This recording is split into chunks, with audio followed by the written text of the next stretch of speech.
اعوذ باللہ من الشیطان الرجیم بسم اللہ الرحمن الرحیم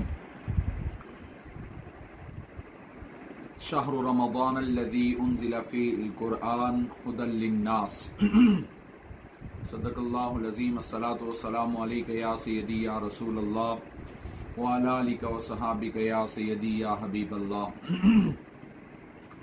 معزز سامعین اور ناظرین، آج جس موضوع پہ میں چند گزارشات عرض کرنا چاہتا ہوں وہ ہے کہ قرآن مجید آج بھی رہنما ہے۔ قرآن مجید اور رمضان کا آپس میں بڑا گہرا تعلق ہے، بلکہ رمضان اور کلام الہی کا بڑا گہرا تعلق ہے۔ جتنی بھی کتابیں اتری، وہ چاہے انجیل ہو، زبور ہو، تورات ہو، یا بعض انبیاء پہ اترنے والے صحیفے، وہ رمضان المبارک میں ہی ان کا نزول ہوا۔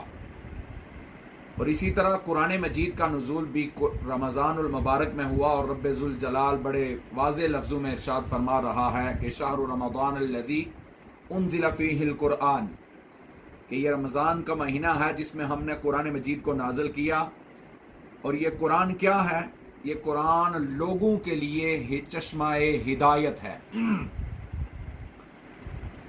قرآن مجید وہ صحیفہ انقلاب ہے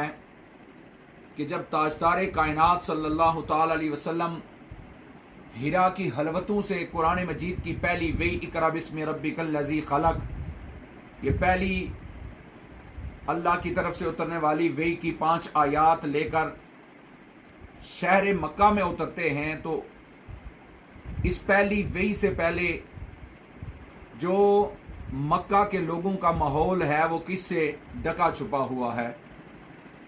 ان لوگوں کی نہ کوئی تہذیب تھی، نہ ہی ان کا کوئی تمدن تھا۔ وہ لوگ جانوروں سے بھی زیادہ گر چکے تھے، جس معاشرے کے اندر ہر طرف جہلیت کا دور دورہ تھا، اور وہ اتنے گرے ہوئے کہ اپنی زندہ بچیوں کو درگور کر دیتے،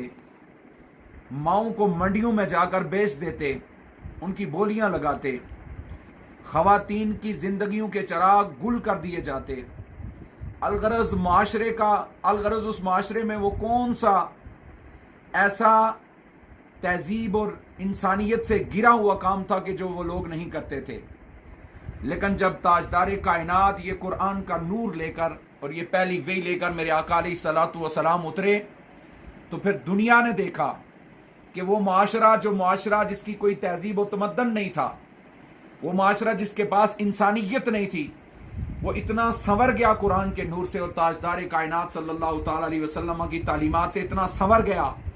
کہ وہ تہذیب کے رہبر و رہنما بن گئے، وہ انسانیت کے امام بن گئے، اور ان سے اندھیرے چھٹ گئے اور ہر طرف نور ہی نور آ گیا۔ تو پتہ یہ چلا کہ قرآن مجید کے نزول سے پہلے جو ماحول تھا وہ جہلیت کا ماحول تھا،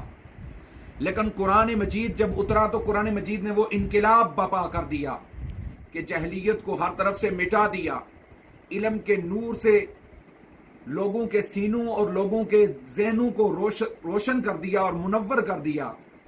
اور خدا کے سے بھولی ہوئی انسانیت کو خدا کی معرفت اور پہچان کروا دی، اور انہیں اللہ کے سامنے جھکنے کا سلیقہ عطا کر دیا۔ قرآن مجید جس معاشرے میں اترا،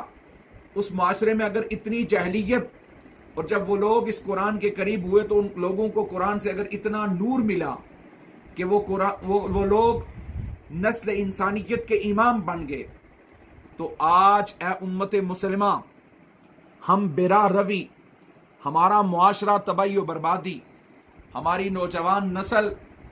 اتنی گرتی چلی جا رہی ہے۔ کون سا وہ گناہ ہے جس سے ہم اپنے آپ کو آلودہ صبح سے شام تک نہیں کرتے؟ لیکن ضرورت اس امر کی ہے کہ ہم پلٹ کے قرآن کی طرف آئیں،